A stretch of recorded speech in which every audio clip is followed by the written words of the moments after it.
Shalom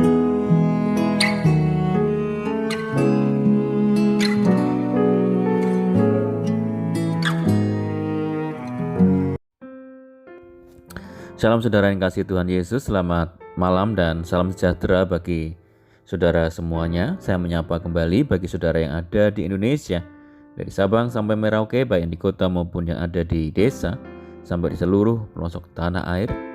Saudara yang ada di Malaysia, di Sabah, di Sarawak, di Kuala Lumpur, di Singapura, di Amerika Serikat, senang sekali kembali menjumpai saudara pada saat ini. Kiranya damai sejahtera dan sukacita daripada Roh Kudus senantiasa melimpah-limpah dalam hati dan kehidupan saudara semua. Selamat datang kembali di Pokok Anggur bersama saya Yosia Krispianto. Mari saudara yang dikasih Tuhan Yesus, sebelum kita bersama-sama merenungkan firman Tuhan, mari kita bersatu di dalam doa. Bapa di surga, Bapa yang baik, yang penuh dengan kasih karunia, Bapa yang kami puji permuliakan, di dalam nama Tuhan Yesus Kristus kami sungguh mengucap syukur oleh karena pertolongan, oleh karena penyertaan Tuhan yang sempurna di sepanjang hari ini, sehingga kami boleh dimampukan Tuhan untuk melewati hari ini, hari yang Tuhan beri untuk kami dapat melakukan tanggung jawab kami, tugas kami, dan seluruh aktivitas kami. Itu semua karena berkat pertolongan Tuhan saja. Pada saat ini kami kembali rindu untuk merenungkan firman-Mu. Berbicaralah kepada setiap kami ya Tuhan, urapi kami dan jamah setiap hati kami saat ini, sehingga kami mampu mengerti apa yang menjadi maksud firman Tuhan. Terima kasih Tuhan, kami siap merenungkan firman-Mu hanya di dalam nama Tuhan Yesus kami berdoa. Amin. Puji nama Tuhan. Saudara yang kasih Tuhan Yesus, pembacaan firman Tuhan pada saat malam hari ini terambil dari Mazmur pasal 103 ayat yang ke-13 dan yang ke-14. Demikian firman Tuhan. Seperti Bapa sayang kepada anak-anaknya, demikian Tuhan sayang kepada orang-orang yang takut akan Dia. Sebab Dia sendiri tahu apa kita. Dia ingat bahwa kita ini debu. Saudara yang kasih Tuhan Yesus, ayat Nats ini merupakan ungkapan pengenalan Daud tentang hubungannya dengan Tuhan, yang menjadikan Daud kuat di dalam kehidupannya. Daud ingin memberikan gambaran yang indah kepada setiap orang percaya bahwa Tuhan itu seperti Bapa yang sayang kepada anak-anaknya. Gambaran bapa dan anak adalah gambaran hubungan yang sangat dekat, sebab ada ikatan darah di dalamnya. Gambaran yang dekat antara orang percaya dengan Tuhan ditegaskan juga oleh ikatan darah melalui pengorbanan Tuhan Yesus di atas kayu salib. Dalam Efesus 2 ayat yang ke-13 berkata, "Tetapi sekarang di dalam Kristus Yesus, kamu yang dahulu jauh sudah menjadi dekat oleh darah Kristus." Saudara, oleh darah Yesuslah kita semua sudah menjadi dekat dengan Tuhan. Sebab segala dosa dan pelanggaran kita yang membuat kita jauh dan terpisah dari Allah telah diampuni dan ditebus oleh darah Yesus. Melalui darah Tuhan Yesus, Tuhan menunjukkan kasih-Nya kepada kita. Di dalam Roma 5 ayat yang ke-8 berkata, "Akan tetapi Allah menunjukkan kasih-Nya kepada kita oleh karena Kristus telah mati untuk kita ketika kita masih berdosa." Jadi seharusnya setiap orang percaya itu hidup dekat dengan Tuhan. Dan ini adalah hal yang mutlak yang harus dilakukan oleh orang percaya, saudara.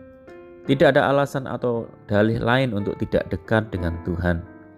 Jangan lemparkan alasan karena banyak kesibukan atau karena keadaan tertentu. Jika Tuhan masih memberi waktu dan kesempatan bagi kita untuk hidup saat ini, hal itu berarti Tuhan mau kita menjalin hubungan yang dekat dengan Tuhan. Setiap kita wajib hidup dekat dan intim bersama dengan Tuhan. Sebab dengan demikian kita tetap memelihara ikatan darah Yesus di dalam hidup kita. Saudara, di dalam Mazmur dikatakan, "Hanya dekat Allah saja aku tenang, daripadanya lah keselamatanku." Kehidupan yang kita lalui tidak selamanya dalam kondisi yang baik. Terkadang kita menghadapi tantangan, bahaya ataupun persoalan, sehingga membuat kita menjadi tidak tenang. Namun di tengah situasi yang tidak menentu, yang perlu kita lakukan adalah mendekat kepada Tuhan. Sebab Tuhan adalah sumber kehidupan. Dari Tuhan kita akan mendapatkan semuanya. kita tidak dapat hidup jauh dari Tuhan, saudara. Selain itu, sebagai manusia, hidup kita penuh dengan kelemahan, sehingga kita perlu mendekat dengan Tuhan. Mazmur 62 ayat yang kedua menuliskan bahwa hanya dekat Tuhan sajalah jiwa kita menjadi tenang. Tuhan adalah sumber ketenangan. Di saat kita membutuhkan kedamaian, ketenangan, hendaklah kita tinggal di dalam hadirat Tuhan. Maka diri kita akan menjadi tenang. Bahkan ketika kita berada dalam pergumulan, kita harus mendekatkan diri kita kepada Tuhan supaya kita tidak menjadi lemah. Pada waktu kita tenang, saudara, kita akan mendapatkan kekuatan yang baru dalam menghadapi permasalahan yang terjadi. Hari-hari yang kita lalui juga akan terasa lebih indah saat kita memiliki kedekatan dengan Tuhan, sebab Tuhan senantiasa beserta dengan kita. Banyak orang terkadang merasa bosan atau jenuh saat menjalani kehidupan ini. Tetapi kedekatan dengan Tuhan akan mampu mengubah semuanya menjadi baik. Sekalipun ada banyak pergumulan yang terjadi, kita akan tetap kuat. Tuhan akan menggantikan kecemasan dengan sukacita dan kedamaian. Saudara, jangan pernah menggantikan posisi Tuhan dengan kesenangan duniawi yang sebab sifatnya sementara. Hanya dengan mendekatkan diri kita kepada Tuhan, kita akan senantiasa memperoleh kedamaian serta kekuatan yang baru. Pada waktu kita memiliki hubungan yang erat dengan Tuhan, Dia akan menunjukkan jalan yang harus kita tempuh. Tuhan akan senantiasa memberikan hikmat sehingga kita dimampukan untuk mengambil keputusan yang terbaik. Saudaraku, Tuhan rindu supaya kita senantiasa dekat dengan Dia. Jangan pernah kita menjauh dari Tuhan, hiduplah dekat dengan Tuhan. Sebab di dalam Dia ada jaminan atas seluruh hidup kita. Tuhan Yesus adalah sumber segalanya bagi kita. Hanyalah Dialah sumber kemenangan kita. Amin, puji Tuhan. Mari kita berdoa. Bapa di surga, Bapa di dalam nama Tuhan Yesus, terima kasih Tuhan buat firman-Mu saat ini. Tuhan, bawa kami untuk senantiasa mendekat kepadamu, sebab hanya Tuhanlah sumber kedamaian, ketenangan, dan keselamatan. Ajar kami untuk selalu mencari Tuhan dalam segala keadaan dan situasi, sebab Tuhanlah yang memberi kami kelegaan. Meteraikan firman-Mu dalam setiap hati kami, ya Tuhan. Ajar kami melakukan firman-Mu dengan penuh kesetiaan. Saat ini kami berindu berdoa bagi saudara kami yang mendengar program ini dimanapun berada. Tuhan yang memberkati, Tuhan yang meneguhkan hati mereka untuk senantiasa kuat di dalam Tuhan. Tuhan menjamah, menyembuhkan setiap saudara kami yang saat ini terbaring sakit, dimanapun mereka, di rumah maupun di rumah sakit. Jamah di dalam nama Tuhan Yesus, Tuhan sembuhkan, bilur-bilur-Mu menyembuhkan.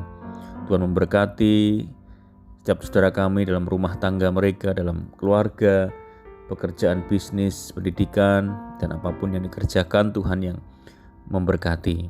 Mohon penyertaan dan penjagaan Tuhan saat malam ini, pimpin kami, tuntun kami Tuhan. Dan kami juga berdoa bagi saudara kami yang terikat oleh kuasa kegelapan. Tuhan bebaskan, Tuhan lepaskan di dalam nama Tuhan Yesus. Tuhan berikan penghiburan bagi setiap kami yang menderita. Berikan kekuatan dan jalan keluar bagi kami yang lemah dan putus asa. Berdoa bagi daerah kami, kota kami, desa kami, negeri kami. Tuhan yang memberkati, Tuhan yang memulihkan. Terima kasih Tuhan. Di doa kami hanya di dalam nama Tuhan Yesus kami berdoa. Amin. Puji nama Tuhan, saudara, kita sudah mendengarkan firman Tuhan. Saya percaya saudara semua diberkati. Mari tetap bersukacita dalam Tuhan, senantiasa mengandalkan Tuhan. Sampai jumpa di renungan berikutnya. Saya ucapkan selamat malam, selamat beristirahat. Tuhan Yesus memberkati. Haleluya.